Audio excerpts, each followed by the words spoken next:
Berikutnya saya persilakan untuk jamaah Bapak Nazar yang insya Allah akan dijawab oleh Kiai Haji Syarif. Silakan Bapak Nazar, boleh berdiri. Bismillahirrahmanirrahim. Assalamualaikum warahmatullahi wabarakatuh. Nama saya Nazar, izin bertanya. Ada pernyataan bahwasanya kalau kita sebagai laki-laki kan punya fitrah. Kalau melihat yang cantik kan suka gitu. Nah, tiba-tiba kita berjalan ada yang cantik, kita memujinya, Masya Allah, ciptaan Allah indah banget. Apakah boleh atau emang nggak boleh? Tetap harus menundukkan pandangan dan lihat, Masya Allah, ciptaan Allah yang cantik banget. Gitu. Apakah boleh atau tidak? Makasih. Assalamualaikum warahmatullahi wabarakatuh. Waalaikumsalam warahmatullahi wabarakatuh. Masya Allah, begitu ya Pak Nazar ya. Baik, silakan Pak Kiai Syarif. Ini mah emang buat semua orang. Bukan cuma yang cantik doang ya. Nggak laki nggak perempuan. Iya. Bahkan godaan kecantikan perempuan kalah dengan seorang lelaki yang baru tumbuh, namanya Amrod. Itu lebih berat tuh godaannya. Perempuan itu secantik apapun dia tidak pernah bisa mengungguli godaan dari seorang anak yang baru tumbuh dengan ketampanannya.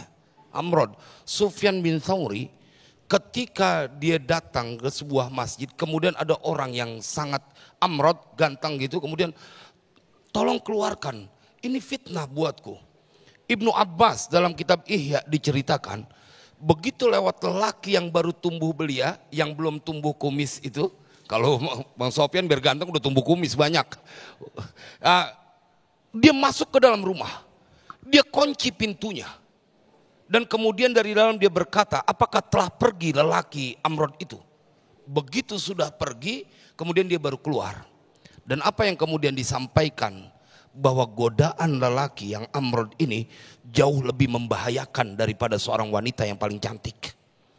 Artinya pada konsep itu akan kembali kepada diri kita, karena berbeda-beda. Ada orang yang memang pandangannya kemudian sama sekali tidak terbawa ke dalam hati. Cuma kalau model kita bawaannya histeris. Baper ya, baper. Baper langsung. Ibu-ibu maaf, ketika ngelihat tokoh artis atau yang laki histeris tuh. Kenapa? Karena melihat ini jauh banget sama yang di rumah gitu bedanya. Tetapi kita lupa bahwa segala sesuatu yang kau lakukan memandang kepada sesuatu yang tidak diperbolehkan, itu ada konsekuensinya. Begitupun ketika engkau mampu menahan pandanganmu, doamu itu tidak tertolak. Ada satu kitab namanya Tanbihul Muqtarrin, Tuan Syekh Abil Mawahib Abdul Wahab Asy-Sya'rani.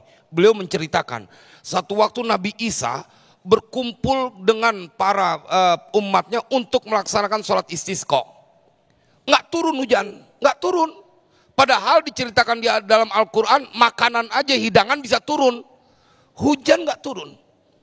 Kemudian Nabi Isa berkata, Man adnaba minkum. Siapa yang melakukan dosa di antara kalian? Falyarji, maka pulanglah. Jangan ada di sholat istisqa ini atau dalam doa minta turun hujan. Faroja kulluhum, semuanya pulang. Karena semuanya punya dosa. Illa wahidan, kecuali satu orang. Ketika ditanya, amalaka dzambun, ente kagak punya dosa emang? Maka dia bilang, aku punya dosa, aku melihat seorang wanita yang cantik. Satu waktu aku melihat wanita yang cantik. Falamma wallat akhrajtu yadi usbu'i fi aini faqala'tuha. Maka aku begitu perempuan itu sudah pergi dan kemudian aku masukkan tanganku, aku keluarkan dengan tanganku itu mataku. Jemaah sekalian yang berbahagia, dicongkel dia punya mata karena baru ngelihat seorang wanita yang cantik. Dan apa yang kemudian kata Nabi Isa? Fada'a lil qaum, fad'ullaha lil qaum. Maka berdoalah untuk kaum.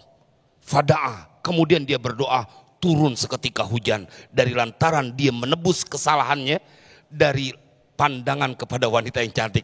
Nah, ini kita perlu lihat bagaimana keadaan diri kita.